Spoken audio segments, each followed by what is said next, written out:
Today we'll talk about how can you fix this problem or know how you can do that on your Microsoft Edge app. So all you have to do, just click here on settings, click on it here.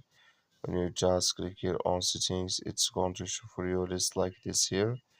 You go down, just keep going down here, click here on apps, come to apps list here, and then you're looking for Microsoft Edge app, or just click here on search. Then here add Edge Microsoft app, it's going to show for you like this, click on it. Then it's going to take you to this list here. You click here on force stop, click on OK. Then you go down, just click here on storage. Come to storages, just click here on clear cache.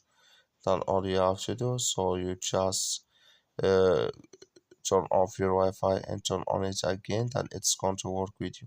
That's all you have to do. Thank you for watching. Don't forget to support us by like and subscribe.